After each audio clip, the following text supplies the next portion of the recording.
Welcome everyone to We Are Public Health, where we put faces to the services that we offer here at the Health Department.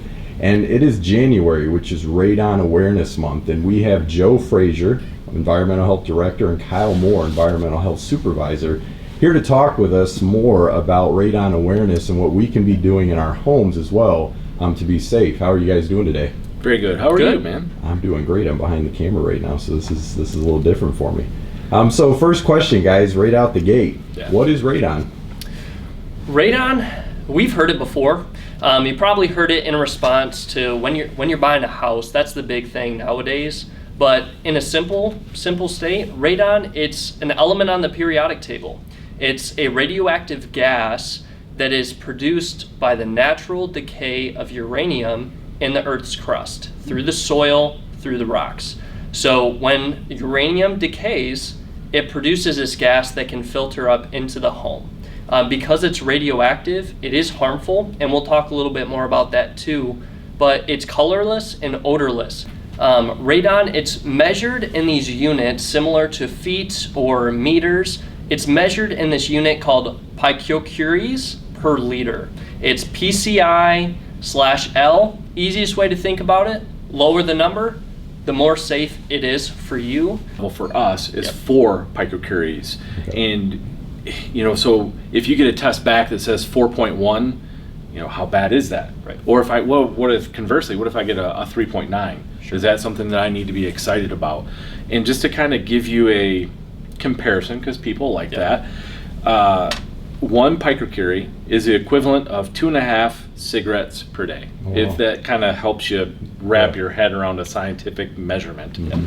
Ultimately, any number, it can be harmful. It's a radioactive gas. There is no safe level of radon. There isn't. It's the second leading cause behind lung cancer for cancer.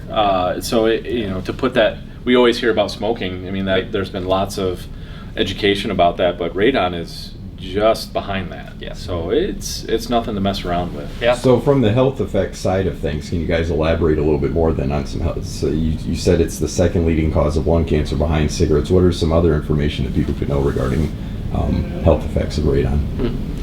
Well, that's a good question. It's a carcinogen, so those things sneak up on you. Mm-hmm. It could be adverse health risks such as breathing problems or illnesses that just won't go away. Those could be contributing factors that you want to pay attention to as well. Okay. Like Kyle said, it's odorless, tasteless, right. Like you can't see it, so you just don't know how it's going to creep up on you. And especially if you have a home that has high levels and you're living in a lower level where it was going to accumulate, you could be higher risk for that. It's not something that we ought to ignore. This is actually, my wife and I actually just bought a house, and it came with the inspection that they would do a radon kit, and it was high. When and where are people exposed to radon, and who would you guys say is affected by high levels of radon? I would say everybody's affected. It doesn't pick and choose. If you're exposing yourself to it, that's an issue. Southern Michigan. Yeah. So the lower tier of Michigan counties, it is mandatory for new construction that you have radon mitigation installed. Okay. Regardless if you test or not, it's installed. I built a home in 2008, 2009, and it wasn't part of my budget, and I remember walking in and saying, well, what's this pipe for? It's radon. I said, well, I didn't ask for that. It's code, you got to have it. I'm like, okay. So it's already there. Well, and you even say, when we expose ourselves to it, because it's a gas and it comes from the soil, it percolates through the cracks and the foundation of our home and building. The biggest thing for us is, we spend such a disproportionate amount of time at home. We sleep at home. Ultimately, you as the homeowner are responsible to protect yourself, and we're trying to educate so that you can make the best decision for you and your family.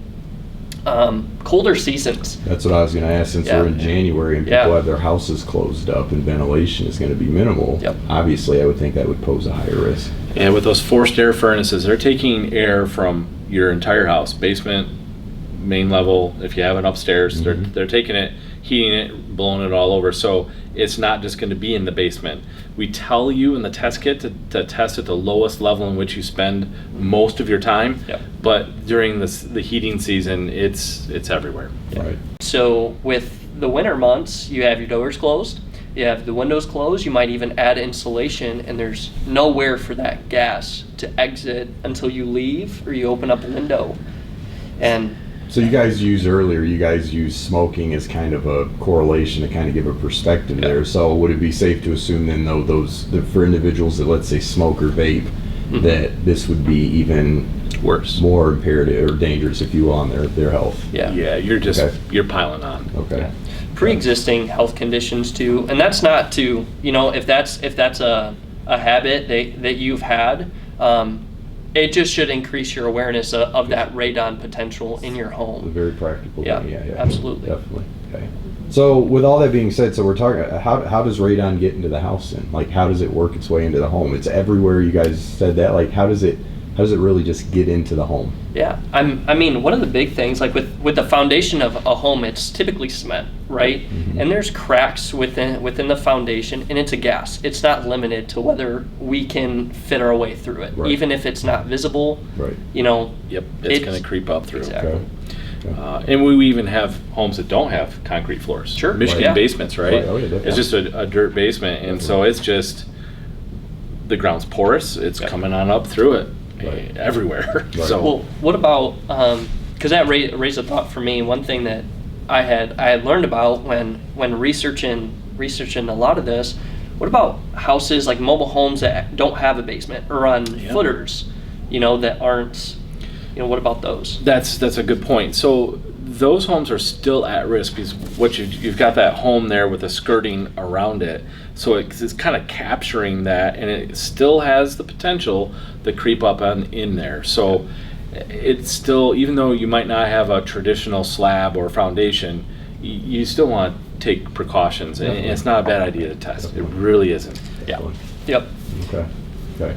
So obviously, I mean, with all this information, there may be a lot of people, I guess not a lot, but maybe some people are watching this, and maybe in the past they just thought, I shouldn't bother with radon testing. It's not going to affect me, it's not going to affect my house or anything like that.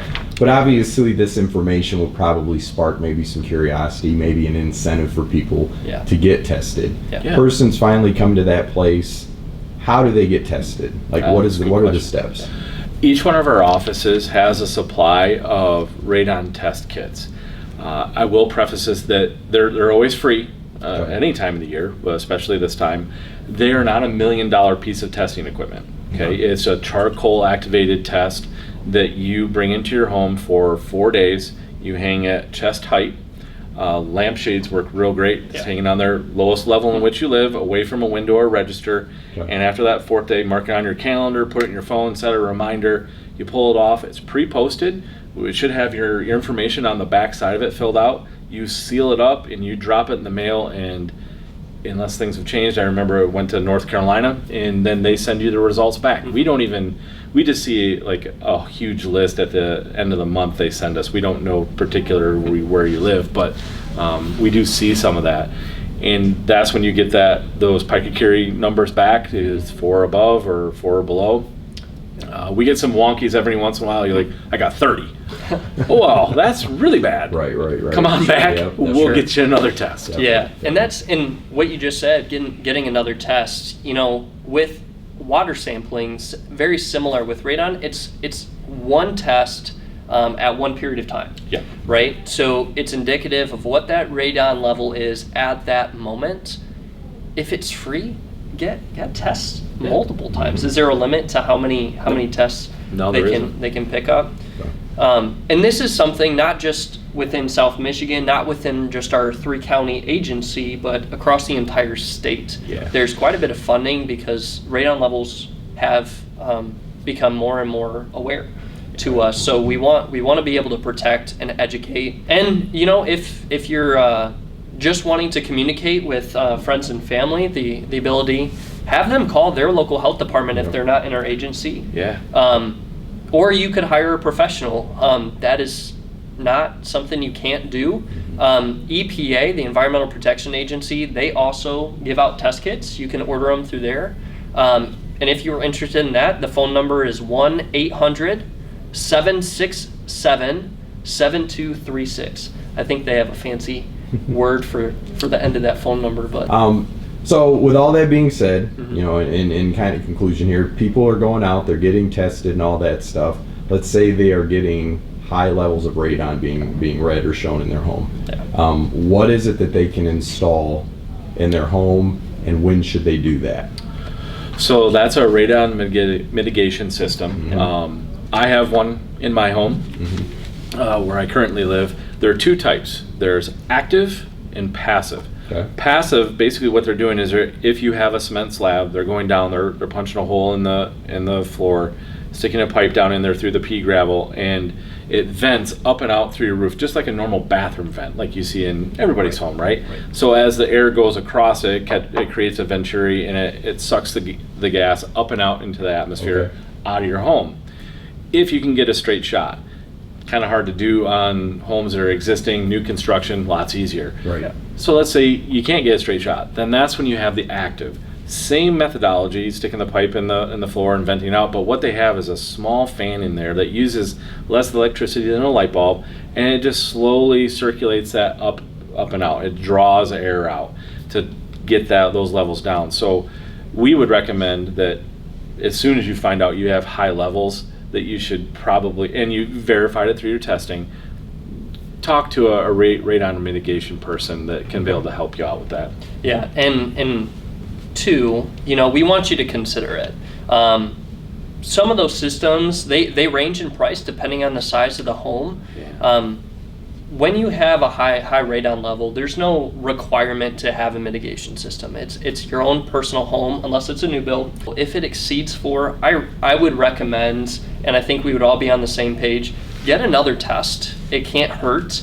And if it shows another consistent level high, it would be really smart to at least contact a professional, have a consultation to see if they cost. But something people don't really think about, it's an improvement to the home. It is. Increases the value of the house, right? Definitely. So, and it's only going to get more and more emphasized, and education comes out. So. As we learn more, because it's being studied constantly. Right.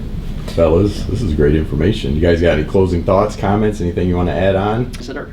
But as you learn more and more, it is, do I want to take the risk of not for your family. It's not a fear tactic, right? But we want children. Yeah, definitely. And their lungs are smaller, so right. You just want to look after your family, and that's what this allows you to do. Right.